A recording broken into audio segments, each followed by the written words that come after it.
Hari ini saya akan memberikan penjelasan terkait pengisian aplikasi MySAPK untuk usul PDM tahun 2021. Sebelum kita melakukan pengisian usul PDM, pastikan Bapak Ibu semua sudah menyiapkan berkas-berkas untuk pengisian unggah riwayat usul. Gitu ya. Jadi di sini ada 12 riwayat yang akan kita lakukan pemutakhiran data mandiri. Yang pertama adalah profil. Ini tidak ada dokumen yang diunggah, tapi Bapak Ibu bisa menyiapkan foto agar nanti fotonya kita upload di dalam aplikasi web PDM. Kemudian untuk pangkat dan golongan, ini yang wajib diupload adalah SKKP, jadi siapkan SK kenaikan pangkat. Bagi teman-teman yang tidak memiliki SKKP atau belum memiliki SKKP, bagaimana? Bagi teman-teman yang tidak memiliki SKKP, dapat mengupload yang namanya SKCPNS sementara ini, atau SKPNS. Nah, ini silakan teman-teman konsultasikan dengan bidang kepegawaian di masing-masing unit instansi, atau di BKD, BKPP SDM, dan BKPP. Kemudian untuk pendidikan, yang wajib diupload adalah ijazah dan transkrip nilai. Ini wajib diupload, berarti harus sudah ada. Kemudian adalah jabatan. Kemudian untuk SK jabatan yang diupload itu adalah SK jabatan di posisi yang terakhir gitu Bapak Ibu ya, yang sudah diterima, bukan yang mau diusulkan. Jadi yang posisinya sudah ada saat ini. Kemudian ada SK PMK jika ada, ini adalah SK peninjauan masa kerja. Silakan dilampir masa kerja sebelum menjadi PNS itu ada dan sudah diakui, silakan diajukan. Kemudian ada SKC PNS dan PNS, ini juga wajib. Untuk diklat dan kursus, itu wajib berupa sertifikat yang berisi nomor dan JP sertifikatnya. Dan ini yang diupload adalah sertifikat yang terakhir saja. Kemudian untuk riwayat keluarga, nah yang wajib diupload itu adalah surat nikah dan akte kelahiran bagi teman-teman yang sudah berkeluarga dan memiliki anak. Kemudian untuk SKP, itu yang wajib diupload adalah dokumen realisasi SKP. Ini bersifat wajib. Kemudian untuk penghargaan, itu adalah sertifikat penghargaan ketika memiliki penghargaan. Kemudian organisasi adalah SK organisasi. Ini tentunya di luar organisasi keagamaan dan politik gitu ya. Kemudian untuk CLTN atau cuti di luar tanggungan negara, itu dapat mengupload lebih dari satu data, yaitu penetapan, perpanjangan, dan pengaktifan kembali setelah CLTN. Demi kelancaran pengisian usul PDM, nanti ini bisa dikerjakan mandiri oleh Bapak Ibu atau dibantu oleh anaknya atau siapapun. Yang penting adalah pastikan bahwa berkas-berkas yang diperlukan untuk usul PDM sudah disiapkan. Oke, kita mulai. Jadi Bapak Ibu silakan mengakses yang namanya MySAPK BKN melalui web. Jadi Bapak Ibu silakan akses, kemudian masukkan NIP-nya di sini. Kemudian passwordnya. Nah, passwordnya ini jika Bapak Ibu terkendala dengan login dan password, dapat menghubungi BKD, BKPP, dan BKP SDM setempat gitu ya. Jadi Bapak Ibu silakan konsultasi dengan bidang kepegawaian di sana. Nah, setelah login, Bapak Ibu akan menemukan tampilan MySAPK adalah seperti ini gitu ya. Jadi Bapak Ibu akan lihat periode pemutakhiran data mandiri. Nah, untuk di sini jadwalnya itu berbeda-beda antara satu wilayah kerja dengan wilayah kerja yang lain gitu ya. Ini sudah dibagi oleh BKN. Jadi Bapak Ibu silakan login dan lihat di sini jadwalnya kapan. Nah, setiap wilayah itu berbeda-beda. Di sini juga ada akan berakhir 57 hari lagi, berarti ada waktu pengisian yang dibatasi hanya tersisa 57 hari lagi untuk tahap yang saat ini gitu Bapak Ibu ya. Kemudian bagian kedua adalah pemutakhiran data mandiri. Nah, di sini proses Anda gitu ya, ada 0/12. Nah, ini pertanda bahwa saya belum melakukan pengisian sama sekali, karena status saya adalah masih 0/12 gitu ya, jadi belum melakukan apapun. Jadi ini adalah tampilan awal yang perlu kita lihat. Beberapa informasi penting adalah ini dan proses kita ini ya, 0/12. Jadi yang perlu Bapak Ibu lakukan setelah login itu adalah klik yang namanya lengkapi data mandiri. Nah, yang bagian pertama yang akan muncul dan harus kita wajib isi sebelum bisa melakukan pengisian yang lain adalah Bapak Ibu wajib memilih yang namanya unit verifikasi. Nah, apa itu unit verifikasi? Unit verifikasi adalah unit yang ditugaskan untuk menjadi tim verifikator yang nantinya akan melakukan verifikasi pengisian data yang diajukan atau perubahan yang diajukan oleh Bapak Ibu semua. Untuk di daerah, teman-teman silakan pilih dengan mengklik yang namanya tombol panah ke bawah ini. Sesuaikan dengan unit verifikasinya masing-masing. Ini adalah punya saya. Setelah kita pilih, jangan lupa kita klik yang namanya simpan. Akan muncul unit verifikasi berhasil. Nah, untuk Bapak Ibu yang salah melakukan pengisian unit verifikasi itu dapat dirubah kembali gitu ya. Caranya ya pilih lagi saja, kemudian Bapak Ibu jangan lupa klik simpan. Jadi untuk kasus Bapak Ibu yang salah melakukan pengisian unit verifikasi itu tidak apa-apa, cukup diklik pilih lagi dan Bapak Ibu klik simpan kembali. Nah, kemudian saya berlanjut ke menu riwayat ubah profil. Jadi ini adalah tahapan pertama yang akan kita lakukan adalah melakukan pengisian profil. Nah, di sini akan muncul biodata kita di sini. Nah, di sini saya sudah memberikan foto saya. Tadi saya sudah bilang bahwa kita bisa melakukan upload foto. Jadi fotonya pastikan foto-foto yang formal. Di sini statusnya punya saya sudah muncul di sini fotonya karena sudah saya isi. Kemudian akan saya coba ganti di sini. Jadi nanti Bapak Ibu silakan pilih foto yang terbaru. Nah, nanti sudah berubah gitu ya. Jadi Bapak Ibu tinggal memilih fotonya dan pastikan ukurannya tidak lebih dari 500 KB ya. Kemudian silakan simpan. Oke, sudah berubah di sini. Kemudian di bagian kontak pribadi diisi dengan alamat domisili untuk saat ini. Dia jangan lupa juga di bagian ini silakan disimpan. Jika ada perubahan Bapak Ibu jangan lupa melakukan simpan gitu ya. Jadi setiap ada perubahan silakan dilakukan penyimpanan. Nah, di bagian sini juga ada data pendukung. Di sini ada yang kosong. Jadi nanti di sini kalau ada yang kosong Bapak Ibu silakan isi dengan biodatanya masing-masing. Ya, di sini saya mengisikan nomor KK, kemudian nomor akte kelahiran saya tidak ada, nomor NPWP saya isi. Nah, untuk tanggal NPWP silakan diisi sesuai dengan tanggal NPWP-nya gitu ya, 12 Maret misalnya punya saya 12 Maret 2019. Nomor BPJS Kesehatan juga Bapak Ibu silakan sesuaikan dengan nomor kartunya yang ada di BPJS Kesehatan atau KIS. Kemudian nomor Karis Karsu, kemudian isi dengan nomor taspen. Tanggal taspen Bapak Ibu bisa lihat di kartu gitu ya. Kemudian nomor tapera. Untuk bagian profil, jika Bapak Ibu tidak memiliki isian datanya, Bapak Ibu bisa menggunakan tanda strip atau diisi dengan kosong untuk saat ini gitu ya. Nah, di sini adalah kantor KPPN untuk pembayaran gaji, sesuaikan dengan kantor pembayaran gaji kita masing-masing. Nah, untuk kelas jabatan ini sudah ada di video saya yang kemarin gitu ya, terkait kelas jabatan. Jabatan saya adalah 8 di sini. Untuk item-item memang yang kita tidak miliki, silakan Bapak Ibu silakan isi dengan tanda strip, tetapi ketika memang memiliki biodatanya, silakan isi dengan lengkap data-datanya. Silakan simpan. Kemudian akan muncul konfirmasi apakah data pendukung Anda sudah sesuai, silakan jawab iya. Kemudian akan muncul pemberitahuan profil update data pendukung berhasil gitu ya. Jadi di sini Bapak Ibu sudah melakukan perubahan profil. Nah, untuk riwayat profil berarti saat ini sudah berhasil kita lakukan pengisian sehingga di sini sudah statusnya adalah selesai. Nah, setelah itu kita akan melanjutkan ke tahap berikutnya yaitu terkait riwayat pangkat dan golongan. Ya, jadi silakan diklik di sini riwayat pangkat dan golongan, akan muncul riwayat terakhir kita. Jadi nanti ada dua kasus di sini. Yang pertama mungkin teman-teman perlu tambah baru. Tambah baru ini adalah untuk kasus misalnya teman-teman sudah 3B ternyata di sini masih muncul 3A. Ya, jadi teman-teman perlu melakukan penambahan baru. Nah, untuk melakukan penambahan baru ke 3B, pastikan bahwa teman-teman sudah memang keluar SK-nya gitu ya. Pastikan bukan dalam proses sedang melakukan tahap usul. Jadi misalnya saya sedang usul nih mau naik 3B, saya belum boleh menambahkan ini karena belum keluar SK perteknya. Nah, di sini punya saya adalah 3A, saya akan contohkan di sini saya cukup melakukan klik di 3 titik ini, kemudian saya lakukan ubah data gitu ya. Nanti di sini akan muncul untuk melakukan update data riwayat golongan pangkat kita gitu ya. Di sini sesuai. Nah, masa kerja ini saya sesuaikan dengan yang ada pada KP saya gitu ya. Jadi kalau ini saya sudah benar, saya tinggal klik lanjutkan. Jadi di sini ketika ada kesalahan data dengan SK kita silakan rubah, tapi di sini silakan klik lanjutkan ketika data itu sudah benar. Nah, di bagian sini perlu diperhatikan bahwa kita perlu melakukan upload dalam bentuk format PDF. Maksimal ukuran adalah 1 MB. Nah, di bagian riwayat golongan dan pangkat, yang perlu kita upload itu adalah SKKP atau kenaikan pangkat.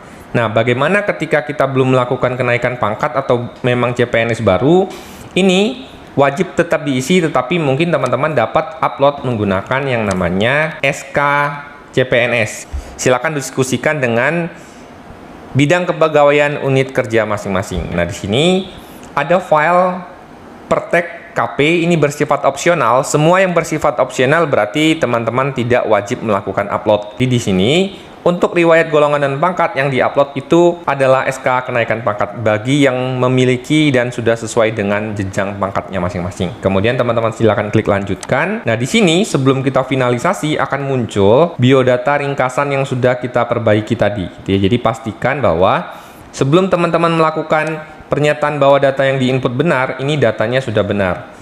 Karena nanti banyak yang tanya nih, saya sudah melakukan pengisian tapi datanya salah, bagaimana memperbaikinya? Untuk saat ini MySAPK PDM bersifat tidak ada turun status. Jadi semua data yang Bapak Ibu isi dan sudah dikirimkan itu otomatis akan masuk ke inboxnya verifikator. Jadi pastikan sebelum melakukan kirim data ketika checklist ini datanya sudah benar. Jadi silakan kemudian teman-teman klik yang namanya kirim. Kemudian nanti akan muncul update golongan dan pangkat. Pengusulan perubahan data riwayat golongan dan pangkat berhasil dilakukan. Di sini ada lihat histori pengajuan sama kembali ke daftar riwayat. Kita akan coba lihat ke histori pengajuan. Nah, di sini nanti akan muncul di histori pengajuan. Nah, saya mengusulkan perubahan riwayat golongan. Di sini ada histori kita melakukan ubah data. Jadi itu berarti kita sudah melakukan pengisian untuk update riwayat pangkat dan golongan. Ini untuk riwayat pangkat dan golongan ini sudah berhasil kita lakukan pengisian. Nah, selanjutnya adalah kita beralih ke yang namanya riwayat pendidikan. Nah, bagi yang bertanya, bagaimana kalau saya mengisi ini tetapi tidak ingin saya selesaikan dulu untuk 1 hari, apakah bisa langsung?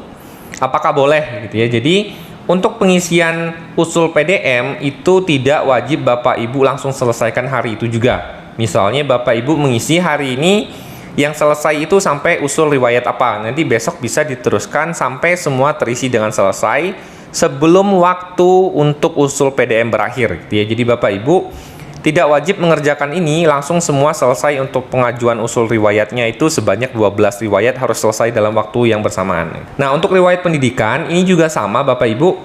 Jangan lupa di sini ada 2 yang bisa kita lakukan adalah ketika riwayat ijazah kita sudah muncul SK untuk pencantuman gelar dan di sini belum muncul, misalnya saya S1 di sini, tetapi sebenarnya saya sudah S2 dan S2 saya sudah diakui dan sudah muncul pencantuman gelar SK-nya. Kok di sini masih S1? Nah, untuk kasus yang seperti itu, Bapak Ibu silakan klik yang namanya tambah baru Jadi masukkan jenjang pendidikannya yang terbaru yang sudah punya SK pencantuman gelar, apakah itu dari Tubel sama izin belajar, tugas belajar, silakan diisikan sesuai dengan biodata yang ada Tetapi ketika tidak ada, silakan langsung menggunakan klik yang tanda 3 ini Nah, karena saya ijazah pendidikan terakhir saya benar adalah S1 Teknik Informatika, saya cukup di bagian ini klik yang namanya ubah data Jadi ada 2 kasus juga, silakan tambah baru atau silakan ubah data. Nah, di sini saya akan contohkan saya ubah data. Setelah kita melakukan ubah data, nanti akan muncul di sini Bapak Ibu jika ada perubahan atau nama kampus atau nama institusi. Jadi Bapak Ibu silakan melakukan perubahan di sini termasuk tahun lulus, tanggal lulus, nomor ijazah dan lain-lain Nah, di sini saya akan menambahkan gelar belakang. Di sini adalah Eskom di sini. Nah, ini adalah pendidikan pertama. Pendidikan pertama di sini yang dimaksud adalah pendidikan ketika kita menjadi CPNS Ini adalah pendidikan awal kita menjadi CPNS. Jadi ini saya checklist karena ini adalah pendidikan pertama saya Nah, ini kemudian jangan lupa klik lanjutkan di sini. Nah, di bagian sini yang harus kita upload itu adalah SK pencantuman gelar, file ijazah, dan file transkrip nilai. Di sini ini tidak bersifat wajib atau opsional. Ini hanya ketika kita ingin menambahkan pendidikan kita yang belum tercantum di aplikasi MySAPK. Nah, jadi di sini yang saya upload itu adalah file ijazah dan transkrip nilai. Jadi pastikan sudah menyiapkan berkas-berkas yang kita perlukan untuk pengisian usul PDM. Di sini saya akan masukkan ijazah. Kemudian di sini saya akan masukkan yang namanya file transkrip nilai. Oke, sudah. Kemudian klik lanjutkan. Nah, di sini nanti akan muncul ringkasan yang sudah kita isi tadi Kemudian yang sudah kita upload ini. Nah, jangan lupa nanti di bagian ini saya menyatakan bahwa data yang saya input benar. Pastikan semua isian kita di sini biodatanya sudah benar, gitu ya, sebelum kita melakukan kirim. Di sini sudah muncul pengusulan di riwayat ini hanya dapat dilakukan satu kali saja dan hanya untuk riwayat yang paling akhir dan terbaru, gitu ya. Jadi pastikan sebelum kirim biodatanya sudah benar. Jadi saya akan kirim. Kemudian ini sudah muncul. Nah, ini bisa lihat histori pengajuan atau kembali. Kita kembali ke daftar riwayat. Nah, di sini saya sudah menyelesaikan 3 riwayat saya untuk riwayat profil, riwayat golongan, sama riwayat pendidikan. Nah, untuk riwayat jabatan sama caranya, saya akan klik juga riwayat jabatan. Nah, di sini juga terdapat 2 opsi. Yang pertama adalah tambah baru ketika kita sudah punya SK jabatan tetapi jabatan tersebut belum muncul di MySAPK kita, atau kita cukup klik ubah karena memang sudah sesuai dengan jabatan kita saat ini, gitu ya. Nah, di sini jabatan saya saat ini adalah Pranata Komputer Alih Pertama. Di sini saya ubah datanya. Di sini sudah muncul biodata saya, gitu ya. TMT pelantikan, kemudian nomor surat keputusan sama tanggal surat keputusan. Nah, di sini yang kosong adalah TMT pelantikan. Di sini saya isi untuk TMT pelantikan saya. Juli 1. Oke, ini saya lanjutkan. Nah, di sini yang wajib saya upload itu adalah dokumen SK jabatan. Ya, SK jabatan terakhir saya adalah Pranata Komputer Alih Pertama. Jadi saya pilih di sini. Di sini ada SK jabatan. Saya open, kemudian pastikan filenya adalah tidak lebih dari 1 mega, gitu ya. Jadi Bapak Ibu yang filenya terlalu besar dapat dikompres secara online. Nah, ini pastikan filenya sudah benar. Nah, untuk SK pelantikan sendiri ini bersifat opsional. Jika Bapak Ibu tidak memiliki, dapat diabaikan, gitu ya. Yang penting punya SK jabatannya. Nah, ini silakan lanjutkan. Di sini silakan dilihat datanya. Ketika sudah benar, jangan lupa klik saya menyatakan bahwa data yang saya input itu sudah benar dan lakukan kirim data. Nah, sama setiap proses pengisian riwayat itu nanti akan muncul riwayat seperti ini. Akan muncul notifikasi berhasil, gitu ya. Jadi pastikan nanti ini sudah terchecklist dan kita akan diarahkan ke 2 ini. Jadi kita cukup klik ke daftar riwayat. Nah, di sini saya sudah melakukan pengisian sebanyak 4 riwayat pengajuan, gitu ya. Nah, saya akan lanjutkan. Di sini ada riwayat peninjauan masa kerja. Nah, riwayat peninjauan masa kerja adalah masa kerja yang dihitung ketika teman-teman sebelum menjadi CPNS, dan ini yang sudah disahkan, gitu ya. Jadi ini bukan pengajuan untuk masa kerja, tetapi untuk peninjauan masa kerja yang sudah di ACC atau dinyatakan sesuai dengan peraturan yang berlaku, gitu ya.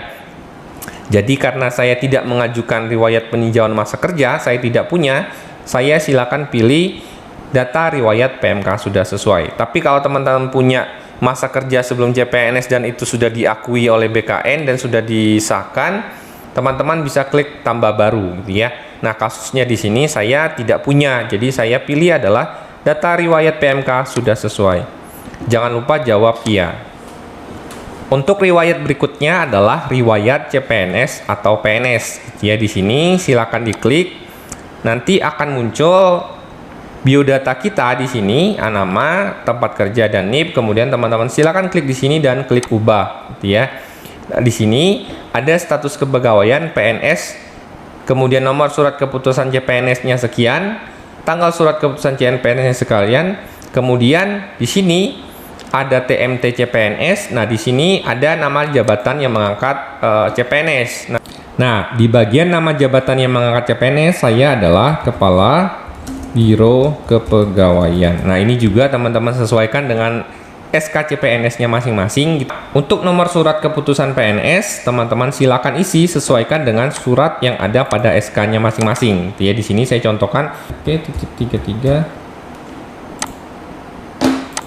kemudian 9/2020. Nah, di sini sudah, kemudian sudah terisi semua.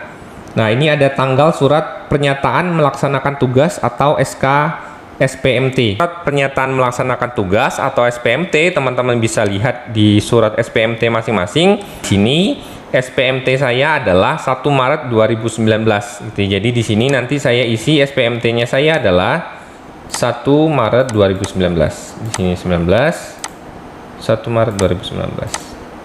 Nah, ini ada bagian nomor praktek C2TH ini adalah bagi teman-teman yang ketika menjadi CPNS itu masa CPNS-nya selama 2 tahun. Jadi kalau memang kita tidak ikut ini praktek C2TH, kita tidak perlu mengisi bagian ini gitu ya. Jadi praktek C2TH ini sama tanggal praktek C2TH ini untuk apa gitu. Ini adalah untuk teman-teman yang latsarnya 2 tahun atau lebih gitu ya, dia tidak mungkin ada tidak lulus atau dan yang lainnya gitu. Jadi ini tidak perlu kita isi. Kemudian isi karpeknya, kemudian lanjutkan dan simpan. Nah, di bagian ini yang perlu kita upload itu adalah SK, dokumen SKPNS ini bersifat opsional. Kemudian upload dokumen SPMT bersifat opsional. Yang berikutnya adalah upload file dokumen SK CPNS. Ini bersifat wajib gitu ya. Jadi kita pilih. Satu lagi jangan lupa adalah untuk teman-teman yang melakukan upload berkas ini, pastikan file upload berkasnya itu memang terbaca dengan jelas dan sudah memiliki legalitas, dalam artian dilegalisir dan asli gitu ya. Nah, kalau terkait berkasnya tidak ada, BKN sudah mengeluarkan dokumen pengganti yang teman-teman bisa lihat di file lampiran gitu ya. Jadi ini kita lanjutkan juga. Nah, kemudian kita isi di sini, kemudian jangan lupa saya menyatakan bahwa data yang saya input benar, kemudian kirim di sini. Nah, di sini kita kembali lagi ke riwayat sambil melihat prosesnya sudah sampai mana. Ya, kemudian kita lanjutkan ke riwayat diklat atau kursus. Di sini saya tidak memiliki riwayat kursus yang ingin saya tambahkan. Di sini saya pilih data riwayat diklat sudah sesuai. Ya, jadi jika teman-teman memiliki riwayat diklat dalam waktu terakhir, yang diklat terakhir, silakan dilampirkan. Misalnya saya tambah baru, jenis diklatnya sesuaikan di sini. Nah, yang jelas di sini nama diklat institusi penyelenggara, nomor sertifikat tahun diklat, kemudian memiliki durasi jam. Jadi pastikan teman-teman memiliki riwayat diklat ya, yang 1 tahun terakhir yang memenuhi kriteria berikut ini. Nah, karena saya tidak memiliki riwayat diklat terakhir, saya anggap data riwayat diklat sudah sesuai. Nah, saya akan isi ini, kemudian saya akan pilih iya. Nah, kemudian ini ada di bagian riwayat keluarga. Untuk bagian riwayat keluarga, silakan teman-teman klik di bagian riwayat keluarga. Di sini nanti sudah muncul biodata dari orang tua kita. Nah, di sini saya akan klik ayah dan ibu. Di sini adalah ayah, saya ubah datanya. Untuk riwayat orang tua, nah, di sini kita wajib melakukan pengisian walaupun orang tua kita statusnya sudah meninggal atau sudah pensiun. Jadi di sini pilihannya adalah di sini bukan PNS, dan PNS silakan sesuaikan di sini. Nah, untuk tanggal silakan kita update di sini. Dan saya klik lanjutkan. Nah, di sini tidak ada berkas yang wajib kita upload gitu ya. Di sini ada KK tapi opsional, kemudian akta kelahiran anak juga opsional. Kita klik lanjutkan, kita klik kemudian kirim gitu ya. Nah, kemudian kita kembali lagi ke sini, kemudian juga ibu sama. Nah, di bagian ibu juga kita isi, kita lengkapi biodatanya. Di sini saya akan rubah tanggal lahir ibu saya. Sini saya akan pilih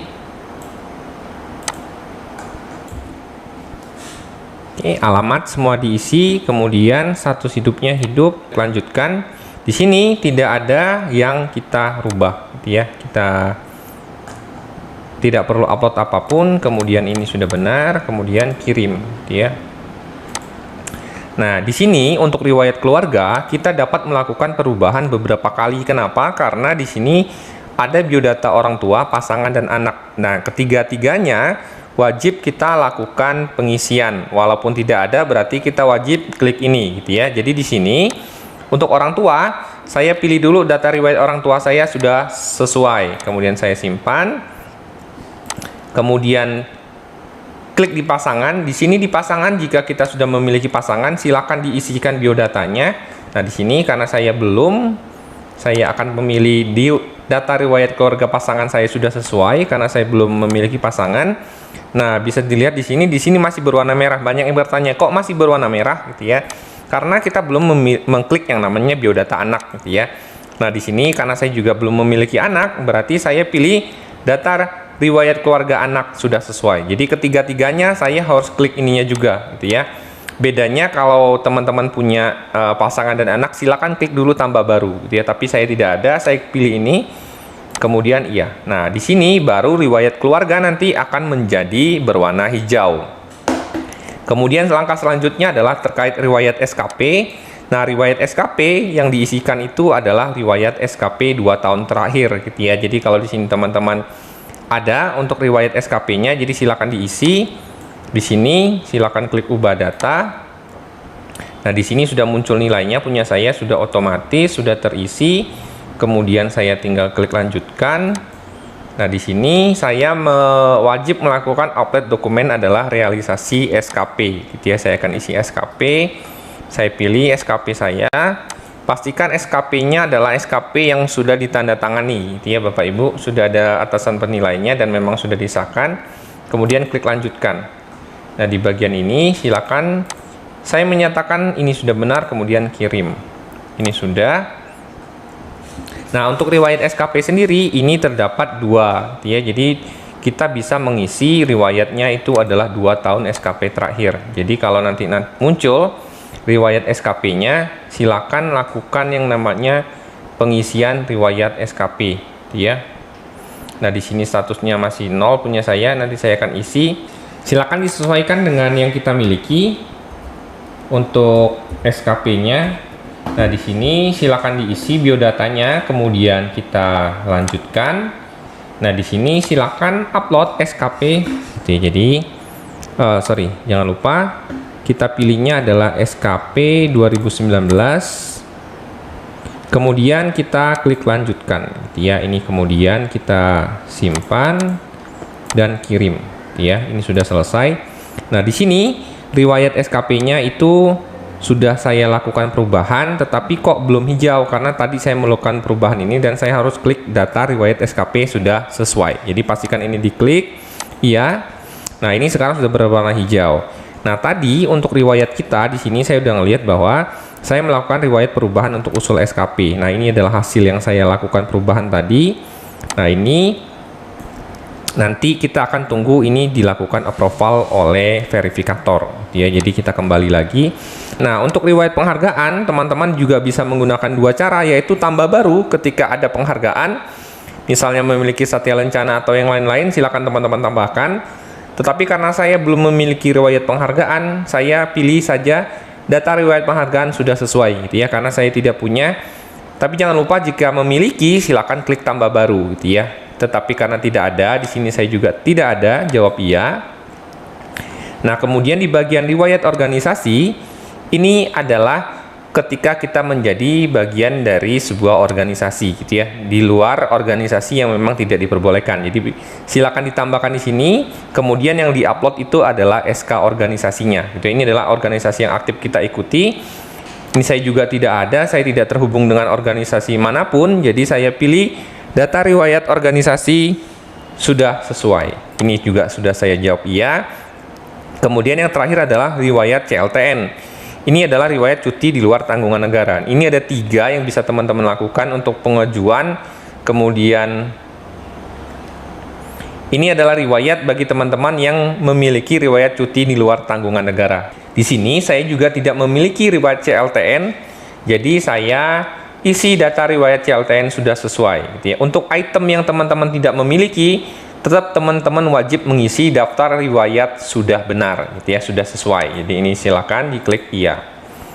Nah, ketika semua ini sudah dilakukan, berarti teman-teman sudah melakukan semua update data untuk keperluan usul PDM, gitu ya, pemutakhiran data mandiri. Nah, ada yang bertanya lagi, saya sudah melakukan pengisian, kok kenapa di hasilnya tetap kosong, gitu ya. Nah, di hasil tetap kosong itu tetapi akan tetap masuk di histori pengajuan. Jadi pastikan teman-teman cek dulu di histori pengajuan, gitu ya. Jadi ketika di histori pengajuan itu sudah muncul, berarti nanti nunggu verifikasi oleh verifikator dan approval oleh BKN, gitu ya. Jadi nanti ketika berkas yang kita tambahkan dicek keabsahannya, legalitasnya benar dan sesuai, nanti ketika di approve baru akan muncul di My SAPK kita, gitu ya. Jadi, semua usul yang kita tambahkan yang memang baru, kita tambah baru tidak otomatis akan muncul. Karena menunggu dari approval verifikator dan pusat. Menunggu diverifikasi oleh verifikator dan di-approve. Jadi, ini adalah proses untuk melakukan pengisian pemutakhiran data mandiri atau usul PDM. Jadi jangan lupa teman-teman melakukan pengisian data ini agar data kepegawaiannya aktif sehingga tidak menghambat proses yang berhubungan dengan kepegawaian nantinya, seperti proses naik pangkat, mutasi, dan lain-lain. Jika ada pertanyaan, silakan komentar di bawah, akan coba saya jawab. Semoga video ini bermanfaat bagi teman-teman. Jangan lupa di like, share, dan subscribe. Salam satu data.